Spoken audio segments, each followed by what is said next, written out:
And I'm wondering how you see ascension from the quantum field, because I feel like there's a lot of stories and narratives that get glommed onto ascension, and then like religions get built around it, and it's like, oh my God. Yeah.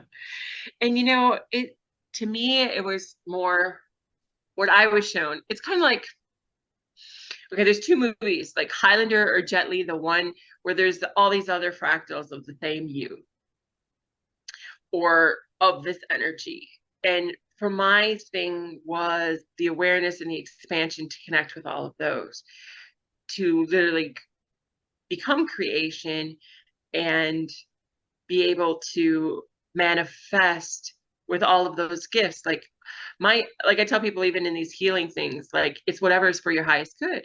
I have the capability to tap into all of those gifts, but what comes through for you is up to spirit, right? Because I can see the Akashic, I can go into the quantum, I can see your many lives or what's coming in or what needs to be braided in, all this stuff that they talk about energetically.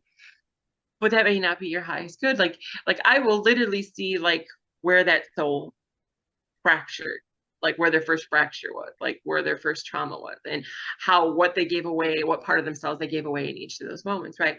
Well, for me, ascension is literally collecting all that energy back into yourself. That's part of my shower mantra is all lines connected to me prosper. Because as I raise, they raise. And that knowledge flows through me, through them. And therefore we're connected to dream a new reality.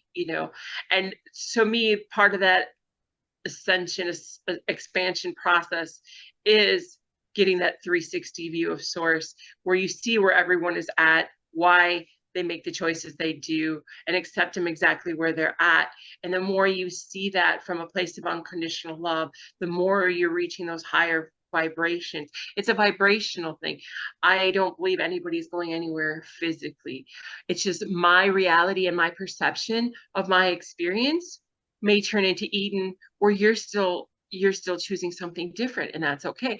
They're all available here. It's literally your perception of the experience and what you want to create from. If you only connect with love and you only create love, then you're living your best life. It doesn't matter what's going on in the world. You don't need to attach to that. That's not your storyline. Respect everyone's sovereignty to create. If they choose to create that, that is theirs. It is no responsibility of yours.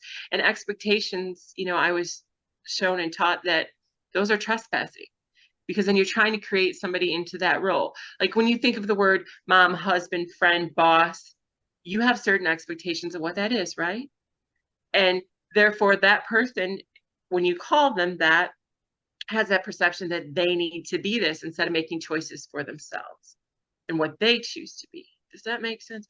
I think Anyway, it's great. so all of this together to me is how you become that ascended version of you, where you're living multidimensionally. I see my other dimensions at times, and I've seen other choices I can make, and these other lives of mine that I made different choices playing out. It's just wherever I lock in my consciousness. So to me, that's what ascension is having that awareness that you're more than just this physical body, and that you have these choices. And when you choose from unconditional love, your alignment falls into abundance. You surrender to that flow. And when you do, you're in that divine flow. There is no need for you to attach the storyline, because everything's provided.